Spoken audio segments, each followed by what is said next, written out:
दोस्तों नमस्ते। जिसने चंद्रकांता सीरियल देखी है ना, मतलब जो चंद्रकांता देखते थे उनको तिलिस्म अय्यार इसके बारे में बहुत अच्छी तरह से पता होगा। उसमें वो क्रूर सिंह था, यक्कू वाला, वो यक्कू कह के अपने तिलिस्म को जगाया करता था। उसके पास अय्यार हुआ करते थे जो अपना भेष बदल कर कुछ नया भेष लेकर वो काम करते थे। वो तिलिस्मी अय्यार क्रूर सिंह के पास हुआ करते थे।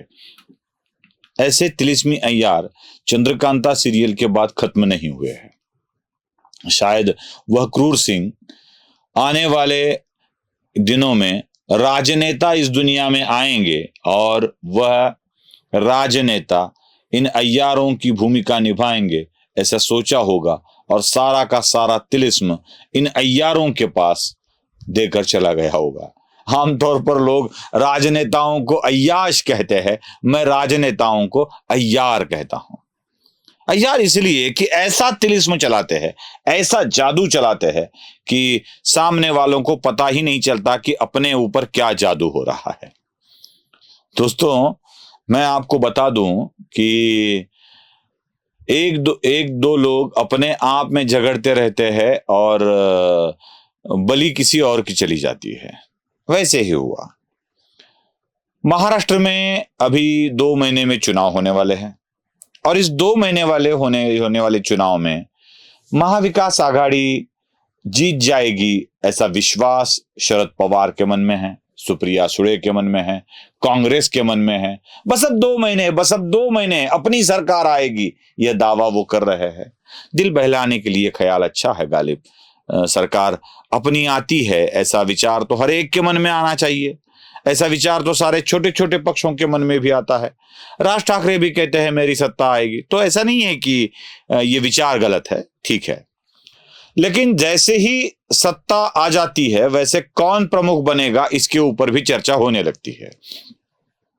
उद्धव ठाकरे को लगता है कि मैं बनूंगा मुख्यमंत्री, नाना पटोले को लगता है मैं बनूंगा मुख्यमंत्री, बाला साहेब थोरात को लगता है मैं बनूंगा मुख्यमंत्री, पूना के एक नेता है जो भोर विधानसभा क्षेत्र से चुनकर आते हैं, अनंतराव थोपटे, उनको भी लगता है कांग्रेस के मैं बनूंगा। वैसे कांग्रेस में बड़ी लंबी लाइन है। एनसीपी में भी शरद पवार की पुत्री सुप्रिया सुळे मुख्यमंत्री बनने की लाइन में खड़ी है। लेकिन शरद पवार ने यह बोल दिया कि महाराष्ट्र का आने वाला नेता रोहित पवार भी हो सकता है। शरद पवार की खिचड़ी बाद में नहीं पकी खुद की पार्टी में, वो खुद नहीं पका पाए, सबको पता है। शरद पवार जितनी बार मुख्यमंत्री बने कांग्रेस से बने, एनसीपी से नहीं बने। ना वो बने ना वो बना पाए, ना वो खिचड़ी पकाकर खा पाए ना किसी को खिला पाए।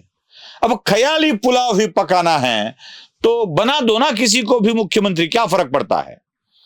खुद बन जाओ, सुप्रिया सुळे को बना दो, रोहित को बना दो, युगेंद्र को बना दो, जरूरत पड़ी तो अजीत पवार को वापस लेकर बना दो, फर्क क्या पड़ता है।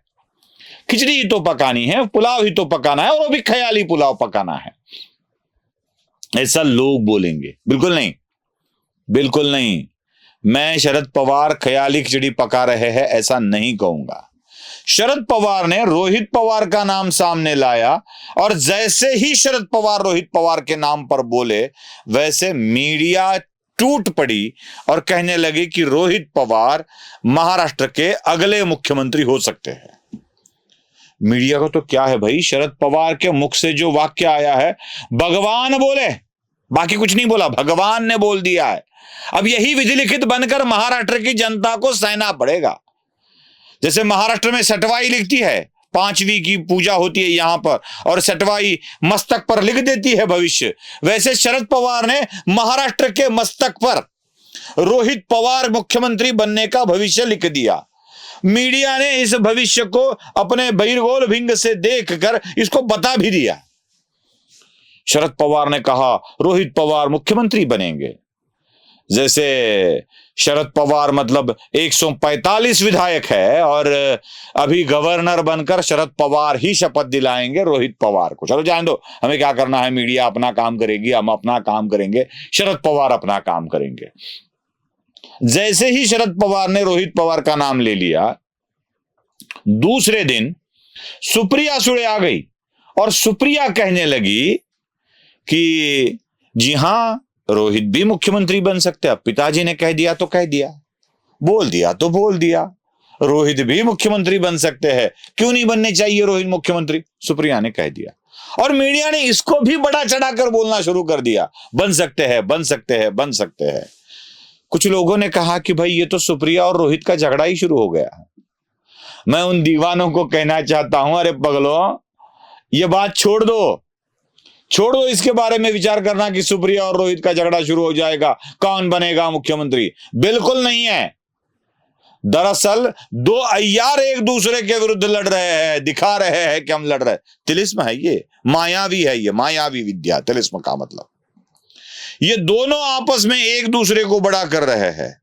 अब सवाल क्या है महाराष्ट्र के मन में, कौन बनेगा मुख्यमंत्री, सुप्रिया या रोहित? मतलब मविया की सत्ता आएगी, एनसीपी शरद पवार गुट को सबसे ज्यादा सीटें मिलेंगी, मुख्यमंत्री या तो सुप्रिया बनेंगी या तो रोहित बन जाएगा। नैरेटिव ये होता है। अब छोड़ दो, ये नैरेटिव वाली बात छोड़ दो, उसके ऊपर ज्यादा बात नहीं करनी। मुझे आश्चर्य इस बात का है कि शरद पवार ने मुख्यमंत्री पद के होड़ से उद्धव ठाकरे को हटा दिया। आई बात समझ में? कुछ समझ में आ रहा है आपके? समझ रहे हो ना? वो कहते हैं समझ रहे हो ना? हाँ समझ लो। अरे भाई, अब ना उद्धव का नाम चल रहा है, न रश्मि ठाकरे का नाम चल रहा है, न संजय राउत का नाम चल रहा है, शिवसेना यूबीटी के किसी का भी नाम नहीं चल रहा है।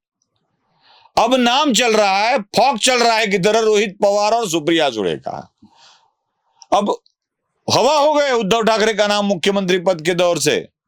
शरद पवार, सुप्रिया और रोहित एक ऐसा तिलिस्म चला रहे हैं जिसकी चर्चा से उद्धव ठाकरे का नाम ही खत्म हो जाएगा और उद्धव ठाकरे अब रेस में नहीं रहेंगे। यही बात को समझ लीजिए। इसलिए मैंने चंद्रकांता देखिए कि यह सवाल पूछा था। क्रूर सिंह अपने अय्यारों से ऐसा तिलिस्म चला रहा है कि महाराष्ट्र के सीएमशिप के नाम में से उद्धव ठाकरे अपने आप हट जाए। आपको क्या लगता है जरूर बताइएगा कमेंट बॉक्स में। लाइक, शेयर और सब्सक्राइब करना मत भूलिए। धन्यवाद।